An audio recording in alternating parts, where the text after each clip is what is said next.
बलिया पंचम से जिला पंचायत सदस्य मंगूलाल यादव। जी हाँ भाइयों, मंगूलाल यादव जी का चुनाव चिन्ह कुल्हाड़ी है।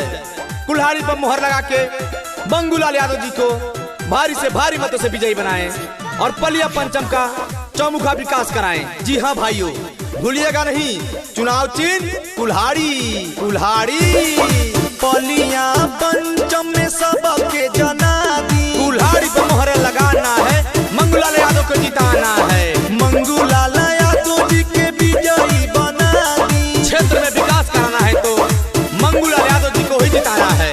जाति पात भेद भाव सबके मिटा दी, जाति पात भेद भाव सबके मिटा दी। चुनाव चिन्ह कुल्हाड़ी। चुनाव चिन्ह कुल्हाड़ी पे मोहर लगा दी। कुल्हाड़ी पर मुहर लगाना है, मंगूलाल यादव को जिताना है। मंगूलाल यादव जी के विजयी बना दी। हमारे मंगूलाल यादव जी का कहना है 45 साल नहीं, 45 साल नहीं, बस 5 साल चाहिए। इस बार बलिया पंचम में परिवर्तन लाइए और क्षेत्र का विकास कराइए। मंगूलाल यादव जी का चुनाव चिन्ह कुल्हाड़ी। कुल्हाड़ी पर मुहर लगाइए और क्षेत्र का विकास कराइए। मंगूलाल यादव जी का चुनाव चिन्ह कुल्हाड़ी। जी हाँ भाइयों, कुल्हाड़ी है कुल्हाड़ी। कुल्हाड़ी पर मुहर लगाना ना भूलें।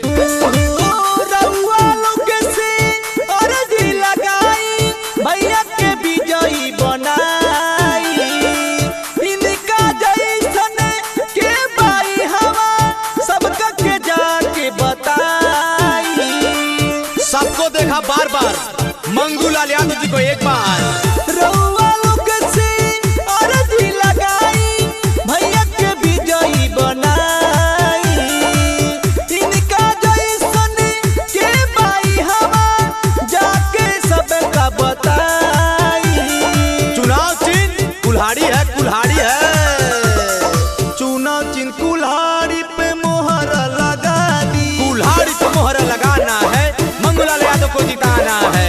मंगूलाल यादव जी के विजयी बना दी। इस बार बलिया पंचम में चर्चा है, इस बार बलिया पंचम में चर्चा है। ईमानदार ने भर दिया पर्चा है। जी हाँ भाइयों, ईमानदार ने भर दिया पर्चा है, जिसका चुनाव चिन्ह कुल्हाड़ी है। कुल्हाड़ी पर मुहर लगाना ना भूले। सभी भाइयों एवं बहनों का चुनाव चिन्ह कुल्हाड़ी। बुजुर्गों का चुनाव चिन्ह कुल्हाड़ी। नौजवान साथियों का चुनाव चिन्ह कुल्हाड़ी। गरीबों का चुनाव चिन्ह कुल्हाड़ी। कुल्हाड़ी सब करे ई सहयोगी, सुख दुख में कमाई है रोजी, कौनो न कमाई है रोही अधूरा, सब कम करी है पूरा। बलिया पंचम का चुनाव चिन्ह कुल्हाड़ी है कुल्हाड़ी। बनी है सब करे ई सहयोगी, सुख दुख में कमाई है रोजी, कौनो न कमाई है रोही अधूरा, सब कम करी है पूरा। कुल्हाड़ी पर मुहर लगाना है, मंगूलाल यादव को जिताना है। चुनाव चिन्ह कुल्हाड़ी पे मोहर लगा दी। चुनाव चिन्ह कुल्हाड़ी है, चुनाव चिन्ह कुल्हाड़ी है। मंगूलाल यादव जी के विजयी बना दी। बलिया पंचम का चुनाव चिन्ह कुल्हाड़ी।